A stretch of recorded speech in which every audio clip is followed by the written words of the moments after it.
Baik, Bismillahirrahmanirrahim. Assalamualaikum warahmatullahi wabarakatuh. Waalaikumsalam warahmatullahi wabarakatuh. Alhamdulillahirrabbilalamin. Allahumma sholli ala Muhammadin wa ala alihi wa sahbihi ajma'in wa ba'd. Baik, rekan-rekan mahasiswa yang saya banggakan. Saya mohon maaf ya, ini kelas pengganti, lalu dijadwalkan hari ini. Tiba-tiba tadi saya ada tamu. Saya nggak tahu namanya tamu kan ya, lama apa enggak. Tadi tadi minta geser ke sore, tapi ternyata tamunya udah pulang. Jadi ini nggak apa-apa, datang seadanya berapa yang bisa. Santai aja. Ini pertemuannya juga sebentar aja karena pengantar ya.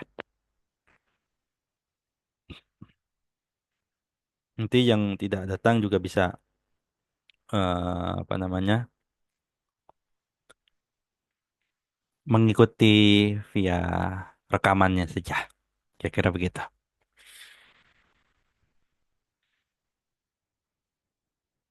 Baik, rekan-rekan sekalian, hari ini saya akan memberi pengantar tentang mata kuliah ini penelaran hukum ya, betul ya? Ini kelas apa nih?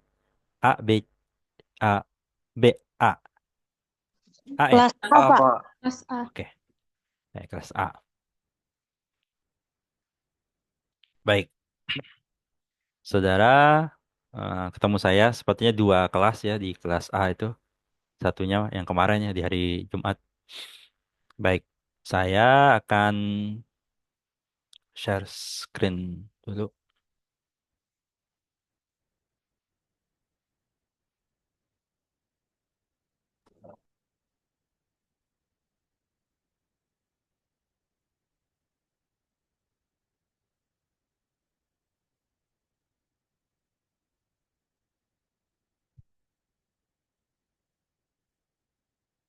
Bentar,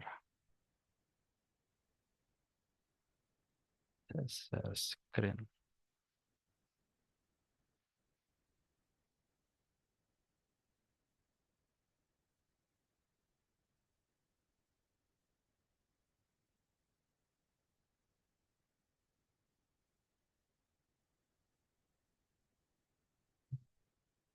Oke, baik. Ini mata kuliahnya penalaran hukum.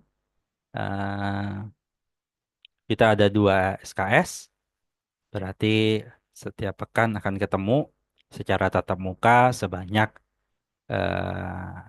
berapa tuh? Berarti sebanyak, bentar, saya kok susah.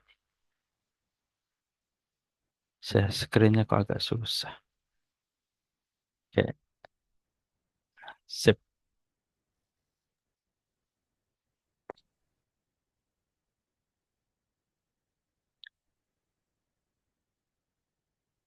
Baik, share screen-nya udah kelihatan belum? Sudah, Pak. Oke, wait. Saya, bentar ya. Ada telepon masuk.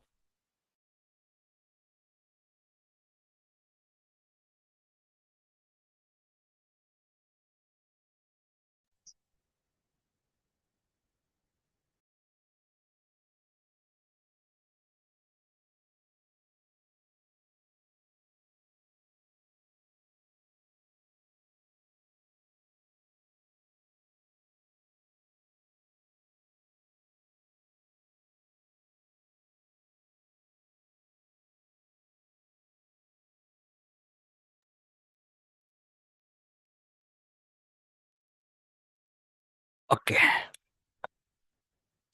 baik rekan-rekan mahasiswa sekalian yang saya banggakan. Hari ini kita akan mengenal sedikit mata kuliah penelaran hukum. Mata kuliah ini adalah mata kuliah wajib bernilai 2 SKS. Maka saudara sama seperti mata kuliah yang lain ya di kelas saya, saudara eh, lulus dengan cukup mudah. Tapi bagi ingin dapat nilai bagus, maka penuhi syarat-syaratnya. Oke. Nah, khusus kelas ini, nih ada spesifik di kelas ini, saya meminta perhatian saudara lebih serius dibanding mata kuliah yang lain. Karena mata kuliah ini adalah mata kuliah yang menjadi kerangka buat mata kuliah yang lain. Saudara kalau bisa menguasai mata kuliah ini, kalau saudara bisa mengulangi mata kuliah ini, saya ulangi lagi, kalau saudara bisa menguasai mata kuliah ini, saudara akan berjaya. Kalau orang Indonesia bilang, maka berhasil untuk bisa merengkuh setengah dari pengetahuan hukum. B, kalau saudara gagal di mata kuliah ini, ya, dalam artian tidak bisa memahami secara utuh mata kuliah ini, maka saudara berpotensi juga 50% gagal di mata kuliah yang lain. Kenapa? Karena ini adalah yang memandu saudara untuk bernalar, berpikir secara hukum. Kemarin saudara hadir mungkin agenda Himakum, itu acara tentang si Rocky Gerung tuh. Rocky itu suka bilang apa tuh kata-kata yang mungkin agak kasar, tapi itu saya ingin itu jadi renungan buat kita. Apa itu kata-kata dungu? Orang-orang yang dungu, orang-orang yang bodoh. Saya tidak ingin menyebut ke seorang, menuduh seorang. Itu kan nanti jadi apa namanya perbuatan tidak menyenangkan dan sebagainya. Tapi ingin menuduh itu kepada diri kita masing-masing. Apakah kita ini termasuk orang-orang yang dungu, orang-orang yang bodoh? Apa maksudnya? Yaitu orang-orang yang dikasih otak sama Tuhan, dikasih bekal oleh Allah Subhanahu wa taala untuk berpikir, tapi ternyata tidak berpikir. Spesifik lagi, dipersempit lagi kepada orang hukum. Apakah saudara sah menyebut diri, menisbatkan diri kepada orang hukum, sebagai ahli hukum, calon sarjana hukum, kalau saudara telah berpikir secara hukum? Karena, mohon maaf, banyak orang, entah dia mahasiswa, entah dia lulusan, entah dia hal tertentu, dia tidak sedang menjadikan hukum sebagai basis nalarnya. Mungkin basis nalarnya uang, ekonomi, dan sebagainya. Karena itu pertimbangannya macam-macam. Nah, mata kuliah ini ingin mengajak saudara sekalian untuk bernalar secara hukum.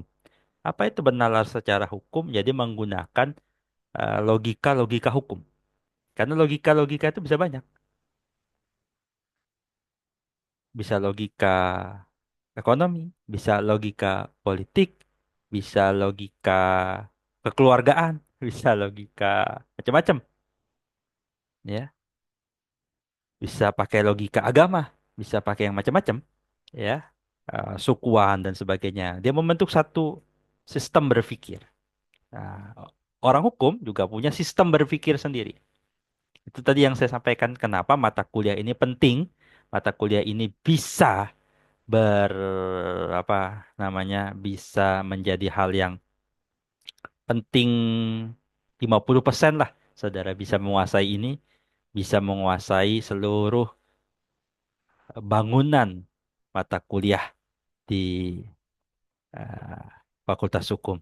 Kenapa? Karena dia membimbing saudara untuk berpikir selayaknya seorang sarjana hukum. Oke.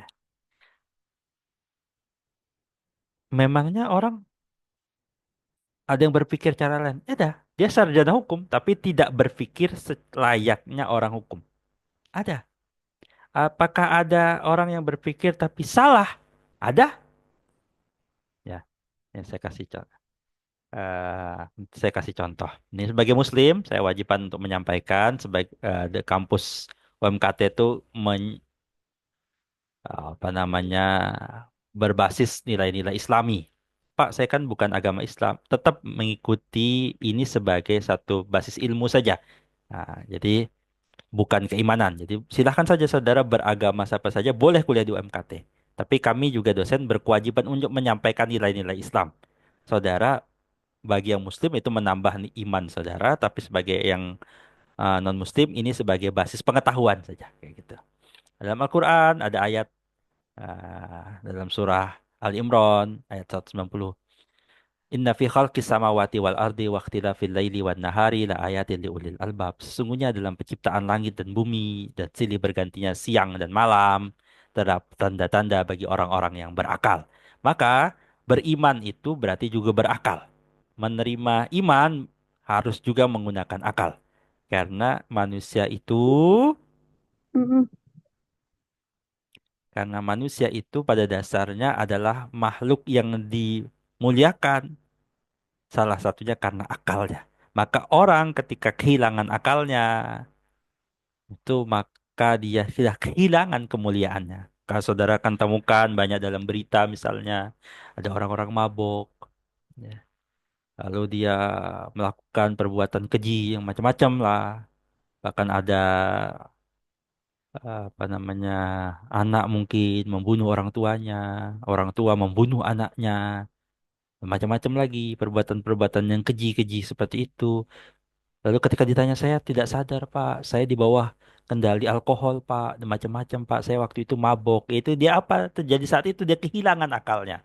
Makanya kenapa baik dalam agama maupun dalam masyarakat adat timur itu dihindari untuk mabok. Kenapa? Karena itu menghilangkan kemuliaan manusia. Orang mabok itu kehilangan akalnya. Jadi kita dicegah untuk kehilangan akal itu. Lalu akal itu juga diminta untuk dipakai. Ada orang yang diberi potensi akal, tapi otaknya nggak dipakai. Ada. Kalau versi Rocky Gerung, itulah yang disebut orang yang dungu. Ya, kira-kira begitu. Sekali lagi, ini bukan untuk nunjuk orang lain. Kalau ada statement seperti ini itu buat nunjuk saya dan kita semua masing-masing refleksi. Jangan-jangan kita nih yang disebut orang-orang yang tidak mempergunakan akal tuh. Atau kita pakai akal kita pakai nalar kita gunakan pemberian Tuhan ini, tapi tidak tepat. Ya, ibarat saudara tuh menggunakan misalnya gadget saudara. Ini kan bekal nih untuk bisa jadi benar apa enggak. Ya, tapi saudara tidak pergunakan ini dengan potensi yang tepat gitu. Itu juga salah. Dia tidak mempergunakan akalnya di jalan yang tepat. Kira-kira begitu. Di ayat yang lain dalam surah Al-A'raf ayat 7 saya bacakan, A'udzubillahi minasyaitonirrajim.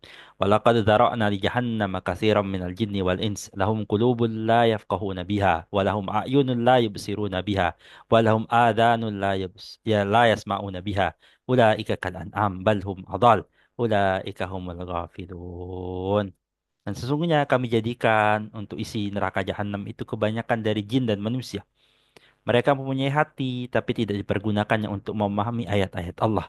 Mereka punya mata, tapi tidak dipergunakannya untuk melihat tanda-tanda kekuasaan Allah. Dan mereka mempunyai telinga, tidak dipergunakannya untuk mendengar ayat-ayat Allah.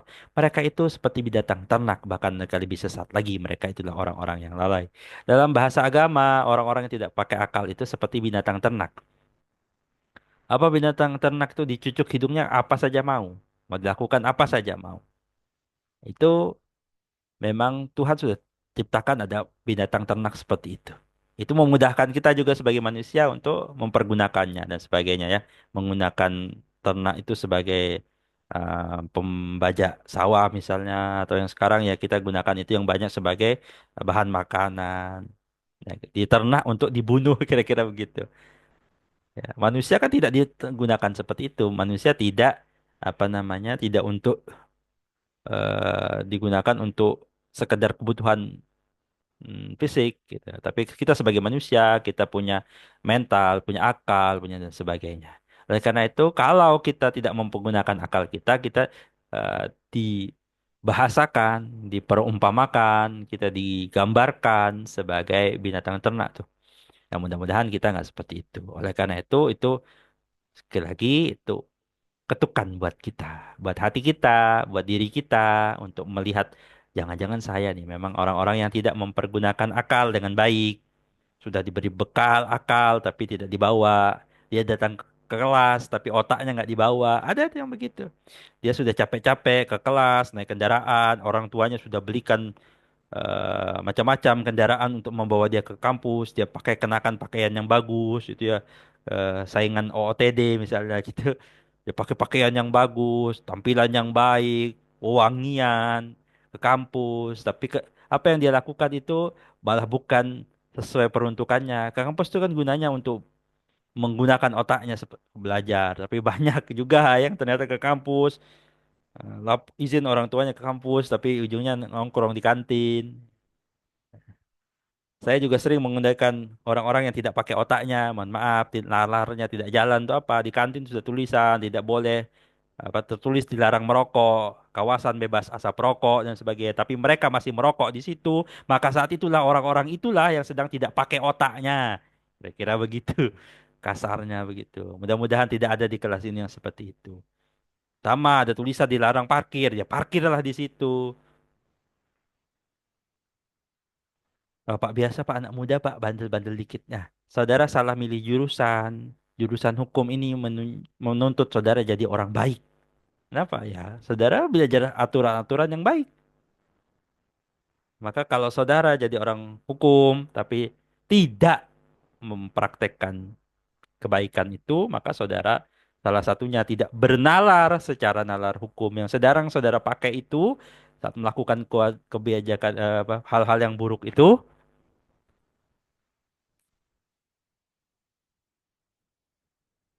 Tes suara saya jelas ya? Masih terdengar? Jelas, Pak. Terdengar, Pak. Terdengar, Oke. Pak. Ya, karena sinyalnya agak jelek di sini nih. Oke, nanti kalau suara saya agak hilang atau saya sampaikan aja ya.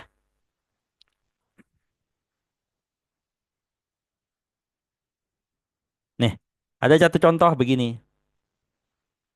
Remaja di Bekasi, dia minum rebusan pembalut. Jelas-jelas bukan minuman. Jelas-jelas siapa yang berpikir kok bisa sampai itu jadi bahan minuman? Apa yang dikejar dari situ? Gunanya apa? Untuk mabok ternyata. Mabok tapi nggak modal, udah melakukan keburukan, nggak modal lagi. Inilah orang-orang yang akalnya tuh nggak kepake, diberi Tuhan akal, tapi akalnya tidak dipergunakan dengan benar, menyia-nyiakan akalnya. Udah menggunakan dia kan mikir tuh gimana supaya bisa jadi rebusan itu dan apa targetnya. Dia mikir itu, dia menggunakan akarnya bukan untuk kebaikan tapi malah hal mencapai keburukan. Yang didapat dengan itu dia jadi mabok. Mabok itu hilang akalnya, lengkap sekali. Sudah lengkap kebodohannya, kan kira-kira begitu. Jadi kita temukan ada orang-orang yang tidak menggunakan akalnya dengan benar. Ditarget malah juga untuk apa namanya ya melakukan pembodohan pada dirinya sendiri. Dan ternyata akal itu menurut para ahli akal itu makin diasah makin tajam, tapi makin jarang dipakai makin tumpul. Ada cerita anak SMA, saya sering kan dengar lihat itu di video ya anak-anak, mohon maaf ya kalian ini kan Gen Z itu yang dibully karena nggak bisa ngitung hal-hal yang dasar, pengetahuan-pengetahuan dasar nggak ngerti. Saya kan sering lihatnya di TV, di video ya di YouTube, di Reels dan sebagainya gitu ya. Nah, kemarin cerita istri temannya itu kaget ternyata ada anak SMA itu disuruh mikir pertanyaan setengah dari 10 itu berapa dia nggak bisa jawab padahal itu kan hitungan yang bisa pakai jari begini. Anak SMA bukan anak SD, bukan anak SMP, itu anak SMA. Kalau ikut pendidikan sampai level segitu terus otaknya nggak kepake itu kan sia-sia sekali kira-kira begitu. Nah jadi mata kuliah ini gambarannya saya tidak akan detil pada kesempatan ini. Sekali lagi ini mata kuliah pengantar pertemuan pertama. Saya ingin berikan gambaran mata kuliah ini adalah ingin mengajak saudara untuk berpikir secara hukum, bernalar seperti orang hukum. Lebih spesifik lagi pertama berarti harus bernalar dulu. Jadi gunakan akalnya dulu di jalan yang tepat. Lalu setelah itu, setelah mau mempergunakan akalnya, maka kita spesifikkan logika yang sedang dipakai adalah logika hukum, bukan logika ekonomi, bukan logika politik, bukan logika budaya, bukan logika macam-macam, gitu ya. Apakah menggunakan logika lain? Boleh, boleh. Menggunakan logika ekonomi saat saudara sedang sedang berbahas tentang hal tersebut. Kalau saudara sedang memperhatikan. Tapi ketika saudara sedang membahas tentang hukum, maka gunakan logika hukum, bukan logika macam-macam. Nah, gunakanlah logika hukum itu yang baik dan benar. Karena bisa jadi orang itu tercampur aduk logikanya. Kira begitu. Maka gambaran mata kuliah ini, saudara akan nanti bicara tentang bagaimana penalaran hukum itu. Ternyata ada mazhab-mazhabnya, aliran-alirannya. Saudara temukan kenapa orang berbeda pendapat, sama-sama ahli hukum, terus dia berbeda pendapat. Salah satunya saudara bisa memetakan, oh dia nalar berpikirnya begini. Oh yang ini berbasis nalar yang begini. Jadi perbedaan itu bisa dapat diterima asal nalarnya benar. Jadi tidak asal beda, tidak asal orang pendapat, tidak asal dia tuh tokoh, kan? Tapi eh, dia berbasis tentang nalarnya benar atau tidak. Nalarnya sesuai tidak dengan hukum aturan logika. Jadi saudara ini bicara hukum, ya. Ternyata dalam berpikir pun itu ada aturannya, ada hukumnya. Ada hukum atau aturan bagaimana berpikir benar. Aturan berpikir benar itu ternyata ada. Tidak di dalam undang-undang, tidak itu, tapi di lagi dalam mata kuliah logika ini. Spesifikan logika dalam hal ini adalah logika hukum, penalaran hukum. Dengan logika itu kita bernalar. Hasilnya nanti apa? Itu yang dibutuhkan oleh orang. Misalnya hakim, dia menggunakan logikanya untuk membuat putusan. Lawyer, dia untuk membuat gugatan atau jawaban. Seorang legal di perusahaan itu menentukan bagaimana nilai sesuatu, bagaimana melakukan legal audit, bagaimana melakukan apa namanya legal opinion, bagaimana seorang pembuat perjanjian membuat perjanjiannya. Semua itu menggunakan logika hukum. Sehingga mata kuliah ini adalah hal yang paling penting yang saudara akan gunakan di seluruh bidang hukum yang saudara nanti akan jalani atau saudara pelajari. Oleh karena itu, saya ingin saudara di mata kuliah ini tolong dibawa akalnya, dipergunakan akalnya, diresapi. Jadi nanti dalam perkuliahan ini saya akan banyak memberikan contoh-contoh kasus yang saudara nanti bersama-sama akan pecahkan itu. Dan kita lihat apakah dalam proses pemecahan saudara itu saudara mengikuti alur-alur yang benar. Karena tidak semua usaha, tidak semua penelitian, tidak semua penilaian, tidak semua hal yang kita upayakan itu menghasilkan satu konklusi, satu kesimpulan yang benar juga. Saya kasih contoh.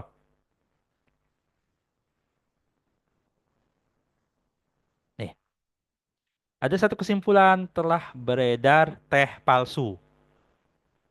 Bagaimana dia sampai pada kesimpulan itu? Dia telah melakukan satu penelitian, dia melakukan satu eksperimen, dia tuang teh itu, dia seduh teh itu dengan air panas. Setelah 3 jam diseduh, nggak berubah warnanya, tetap bening kayak gitu. Kenapa terjadi? Ternyata kita temukan ada cacat prosedurnya, cacat dalam prosesnya. Ternyata bernalar hukum juga bisa begitu. Ada ternyata ditemukan cacat dalam proses bernalarnya. Sehingga kesimpulan yang didapat itu salah. Bukan karena dia tidak berusaha, bukan karena dia tidak mempergunakan akalnya. Ini contoh ekstrimnya. Pak itu kan orang goblok saja Pak yang bikin gitu. Enggak, saya ingin menjadikan contoh saja. Ini kan proses tuh. Orangnya berusaha dan orangnya sudah melakukan membuktikan bahwa dia ini saya menemui saya menjalani proses ini untuk sampai kesimpulan bahwa tehnya itu palsu. Dia proses itu. Nah, dari proses itu kita lihat, oh ternyata dalam proses itu ada yang salah. Sehingga tidak semua yang menjalani proses, mengerahkan upayanya, lalu dia sampai pada kesimpulan itu kesimpulannya pasti benar. Belum tentu, karena bisa jadi seperti ini kesimpulannya. Dia tunjukkan ini beneran nih, teh airnya nggak berubah nih. Ternyata bukan masalah pada tehnya, tapi masalah pada bagaimana how to use the ingredients. Ya, bagaimana menggunakan bahan-bahan yang ada ini. Bisa jadi saudara betul ketemu undang-undangnya, saudara ketemu bahannya, ada isunya, ada undang-undangnya, rule-nya bagaimana. Tapi cara saudara menerapkan peraturan itu tidak sesuai, hasilnya kayak gitu. Misalnya saya temukan ada kasus begini, mahasiswa bilang ini yang salah aturannya Pak. Yakin, kita harus bedah satu-satu, yang salah itu aturannya kah? penegak hukumnya kah, budaya hukumnya kah, infrastruktur semacam-macamnya. Ada hal-hal aspek apa agar kita ketika melihat satu simptom, satu gejala, kita betul-betul tahu penyakitnya tuh di mana. Saudara yang cowok-cowok misalnya suka kendaraan, otak-atik, modif dan sebagainya. Itu kan kalau motor atau mobil rusak, itu kan kita harus ngurut. Bisa jadi masalahnya sama. Apa itu? Mogok. Mogok itu gejalanya. Tapi kenapa dia bisa mogok? Itu kan macam-macam. Bisa jadi ada masalah di mesinnya. Ada bisa jadi habis bensinnya. Ternyata mesinnya baik aja, bensinnya habis. Oh, ternyata adik kelistrikannya bermasalah. Atau misalnya ya, saya tidak tahu detail masalah. Itu misalnya jalur udara masuk ke mesin itu terhambat dan sebagainya. Macam-macam. Bisa jadi dia kemarin habis lewat banjir, nerjang banjir, kemasukan air, macam-macam itu. Ya kan gitu. Saya kemarin pernah mobil saya yang lama itu rusak. Saya utak-atik apa nih masalahnya? Ternyata ada timing beltnya tuh putus. Yang lain sih oke-oke saja itu. Akinya kok apa drop? Apa diganti aki yang baru? Selama timing beltnya nggak diganti, ya akinya nggak ngisi juga. Kira-kira begitu. Kalau salah kita dalam menganalisis permasalahan, jadi belum menganalisis apa namanya solusi ya, belum sampai solusi, baru melihat masalahnya aja salah, itu kita nanti akan salah pada ujungnya. Kalau salah menilai kasus ini sebenarnya kasus perdata, oh ini harusnya kasus pidana. Salah kita menentukan di awal itu, salah proses berikutnya, kayak gitu. Oh apa namanya orang yang harusnya bertanggung jawab itu adalah si A dan si B. Ternyata yang harus bertanggung jawab itu bukan hanya si A, si B, tapi harus ada C dan D juga. Kita salah nih, kita kurang nih orangnya. Itu juga salah nanti kesimpulannya, salah dalam gambarannya. Nanti kalau dibawa ke pengadilan, ditolak juga putusannya. Kenapa? Bermula dari cara berpikir yang salah. Nah, mata kuliah ini adalah ingin membantu saya dan Anda semua untuk meluruskan cara bernalar kita sesuai dengan aturan berpikir. Kalau selama ini kita belajar tentang bagaimana aturan berjualan, aturan bisnis, aturan berdagang, bikin perusahaan, aturan di jalan raya, aturan macam-macam. Nah, hari ini kita bicara tentang aturan, tapi aturan berpikir, cara berpikir yang benar. Sehingga kita juga mengidentifikasi sesuatu yang salah. Nah, sebagai penutup, sekali lagi saya janji cuma sebentar ya. Sebentar saya terhapus.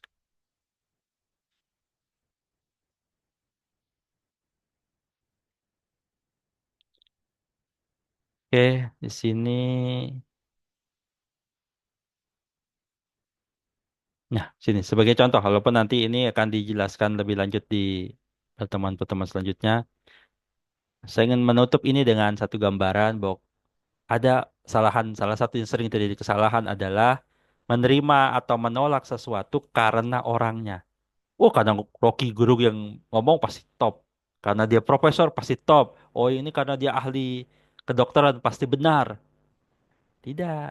Kita menerima sesuatu, menolak sesuatu, itu berbasis pada substansinya. Apa yang disampaikan. Itu, oh ya Pak, kalau itu pengetahuan umum Pak. Iya, tapi tidak terlalu kita dalam kehidupan kita, terutama dalam logika hukum kita. Kadang kita nerima yang begitu. Ternyata dalam praktek kita melakukan sesuatu, berpikir sesuatu itu berbasis siapa orangnya. Orangnya siapa? Kira-kira gitu. Itu salah satu yang nanti kan kita temukan ketika kita membahas tentang kesalahan-kesalahan dalam berpikir. Demikian ya, saya setengah jam saja.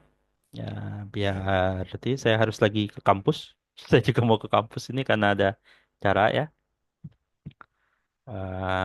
Saya sudah sampai si pennya, saya sampaikan kita tidak akan lama. Kira-kira gitu gambarannya. Jadi tolong kita ketemu lagi hari apa ya? Jadwal kita Selasa, ya, betul. Puasa, Pak. Iya, Pak, Selasa. Selasa. Oke, nanti kita akan diskusi lebih banyak. Tapi syaratnya cuma satu di kelas ini yang paling penting, yaitu apa? Akalnya dibawa, otaknya dibawa. Jadi karena kalau saudara tidak bawa otaknya ke kelas, gimana kita mau belajar tentang bernalar gitu. Jadi syarat bahan baku utamanya praktikum kita, dalam tanda kutip praktikum kita ada praktikum bernalar.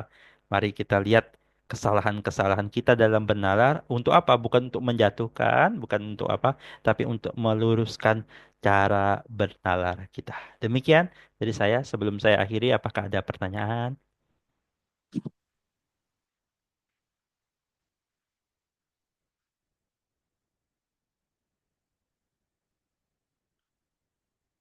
Baik, kalau tidak ada pertanyaan, sekali lagi ya, ini pengganti pertemuan pertama. Kemarin saya tidak bisa masuk karena sudah sesuai edaran ya, ada edarannya karena para dosen berangkat menengok itu Gotham City ya, bukan nengok IKN ya.